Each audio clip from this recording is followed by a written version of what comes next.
Hey, y'all, don't you just love how 2024 is like, hey, what if roller coasters never ended and weren't fun? Wouldn't that suck? Yeah, that's America now. Yeah, I don't know about y'all, but I, for one, am about done living in interesting times. Just one long, lunacy-filled week after the swing and a miss on Trump, Joe Biden has officially exited the race. And half the Democrats are excited and half of them are furious. If you're part of the former group, hell yeah, brother, let's get it. Scared money don't make no money, go big or go home.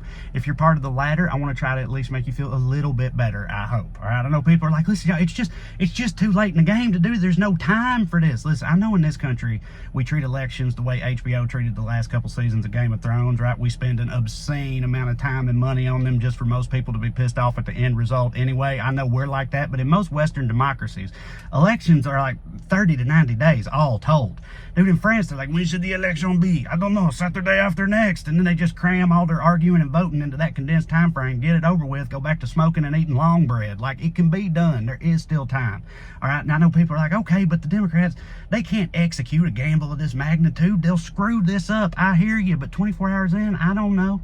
I mean, record-breaking fundraising numbers, they seem to be coalescing. Endorsements are rolling in. I mean, I know it's weird to see. I know it's like seeing the Dallas Cowboys put it together in the playoffs. It almost makes you mad. You're like, where has this been? What was all that shit you used to do? Right? I know, but I'm saying so far, not terrible. And there's other upsides too, man. Just think of all the time, money, energy, and vitriol the other side has devoted to hating Joe Biden. It's all wasted.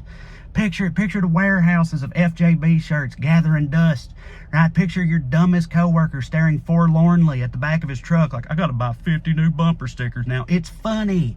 They put so much towards Joe Biden. What are they gonna do now? I mean, we all know what they're going to do now. They're going to achieve heretofore unseen levels of racism and misogyny. That's what they're going to do. You know, they're already developing a dog whistle the size of a tuba. They're already in the lab workshopping. Like, listen, guys, we need a let's go Brandon that means get back in the kitchen. Can we not just say that? I was just going to say that. Oh, yeah, I guess we could just say that. All right, who wants lunch? All right, you know they're working on it, but it's not just about her. It's also about their guy. It's been pointed out, y'all, Donald Trump is the oldest person to ever run for president. You got to ask, is he up to it? At his advanced stage and his mental state, I mean, it's borderline irresponsible of the Republicans to run a candidate like that. I'm just saying, I love to smell the tables turning in the morning, okay? There's a long road ahead, but there are reasons for optimism here, and I'll end this part with this. 4 years ago, most of us didn't expect much out of Joe Biden other than to just beat Donald Trump and not be insane. But I'll be damned if in that time he didn't get more done than any other president in my lifetime. And he managed to go out with one of the most selfless, statesman-like moves in the history of American politics. All right, shout out to a real one. Now let's go get it. Love y'all, and I'll see you in a minute, YouTube. Let's take a look first at how the media is talking about this monumental story. We're here on Ground News' website. They also have a mobile app and a Chrome extension. You can see here this huge story. Biden drops out of 2024 race, endorses Harris to be Democratic nominee. You got a coverage breakdown up top, over 1,000 sources. I'm sure that's even going up. Very evenly distributed, not surprising given the nature of this historic story. And you got a little breakdown here, and at the bottom you can see the headlines. You could sort these by bias of the outlet. You can see on the left the headlines are a little different.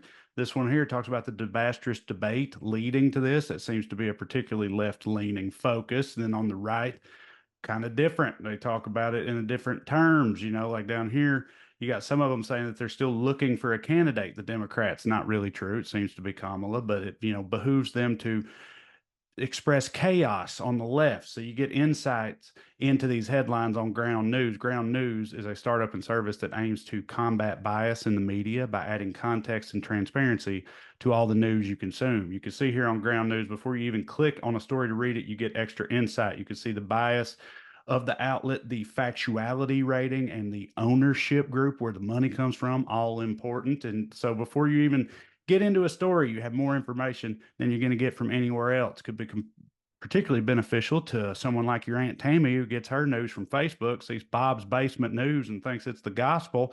With Ground News, she can have some legit information informing her decisions. One of my favorite other features they got, the blind spot feature here. This shows you stories that are not being covered on either side of the political spectrum.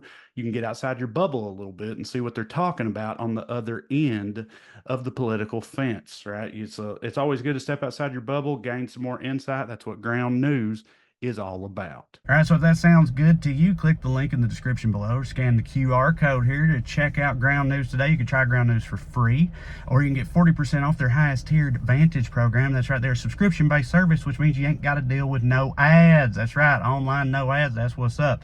Listen, guys, 2024, it's only getting crazier and crazier. It's never been more important to have context in your media consumption push back on the bias and BS. Try Ground News today.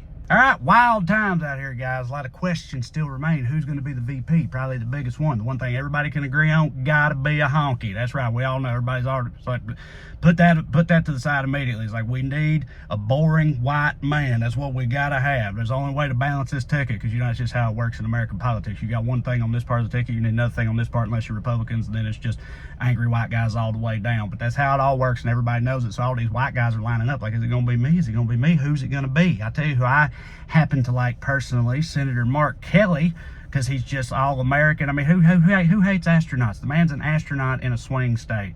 Hits pretty hard. You think that's somebody they couldn't possibly hate, but that's not true. Not in a post-Trump world, dude. They'll be calling the moon gay in no time. You know, in no time they'll be out here like, I knew that shit was fake. I knew we never landed on that. What kind of idiot thinks we landed on the moon? Astronauts suck. Fuck Mars. Gas is high here. Won't be no time.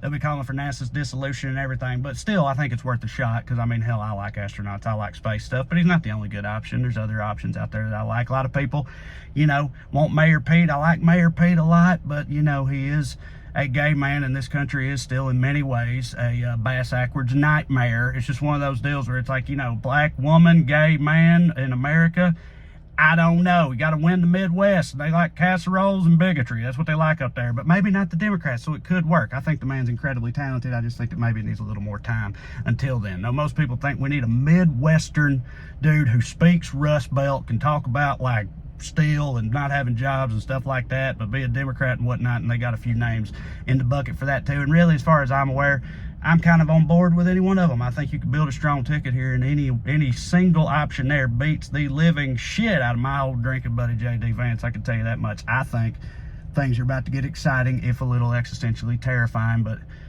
we're ramping up now, y'all. Getting closer to the end game. Let's get it done. Time to coalesce, unite, come together. That's what we got to do, and I believe we have the capacity to make that happen. Thank you all for watching. I appreciate it. I'll put these up here as my special. There's a circle to subscribe to the channel.